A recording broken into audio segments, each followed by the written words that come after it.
Hey everybody, it's me. I'm back in the bike corner. Good to be back here. Moved out of the library. We've got 5 dogs now, if you haven't heard. We picked up a couple extra we're fostering for a little while. And so it's raining outside, and it's about the only place I can get to where I don't get poked by a dog while I talk to you guys. So, back in the bike corner. Hope you're doing great. Sorry it's been so long since I've chatted with you. It's been a rough couple of weeks, or at least a rough week, I guess. Last Wednesday I came down with some sort of a stomach virus.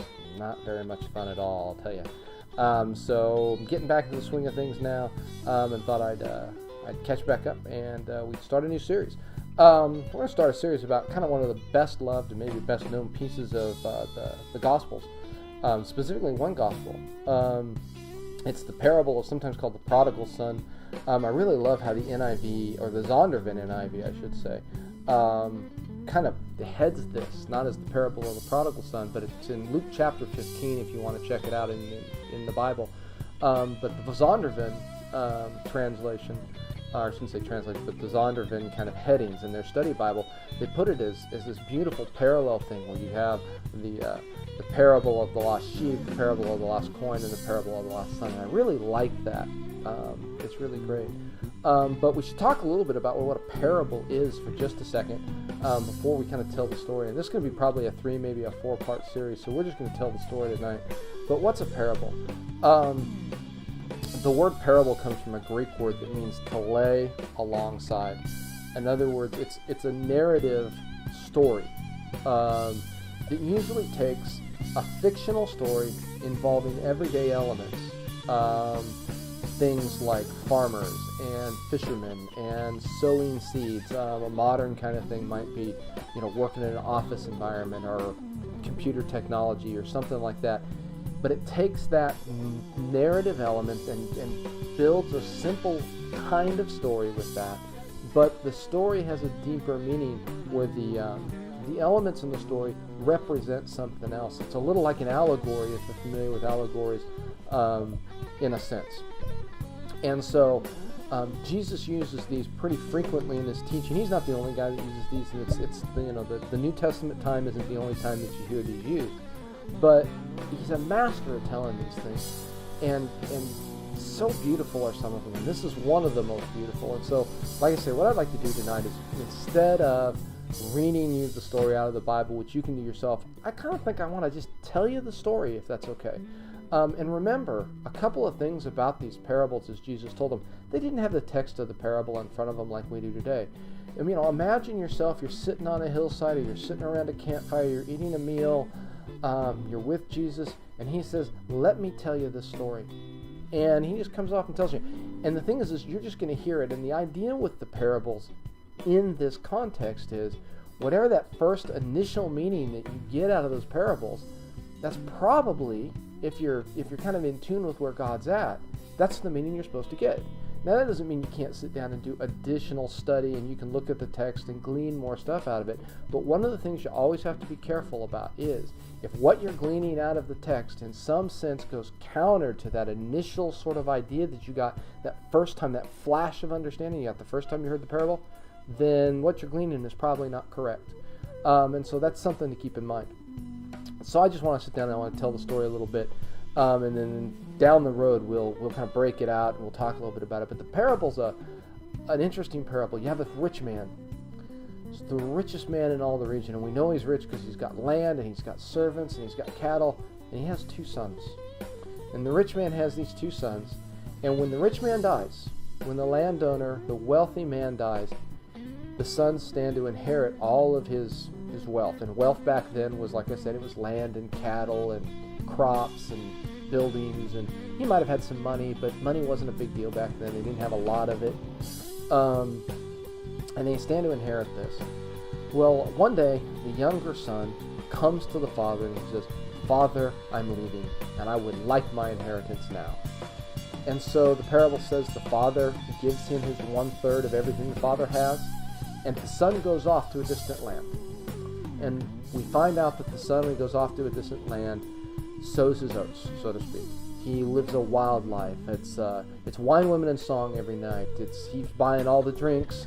He gambles. He spends the evening with women of questionable character, we could say. He lives, if I can say it broadly, a life of dissipation. He dissipates himself in the living of his life. And he has many friends and people all around him as long as there's money. But eventually, as is always the case in these kinds of stories, and we have modern examples of this. You watch the Michael Jackson thing. The money runs out, and the young man goes broke, and he has no friends, and there's nobody close to him, and he has no way of supporting himself. So he goes out and he finds the only job he can find, and that is he slops the hogs. He goes and he works for a man who has swine, who has pigs, and his job is to care for the pigs by feeding them. And I don't know if the guy doesn't pay him well or if he continues this life of dissipation, but we find out that he gets to a point where he is so hungry that he takes the things that he's going to feed the pigs and he looks at them and he craves putting them in his own body. He craves to eat the thing that would go to a pig. He's so hungry, and he says one day, he says, enough of this.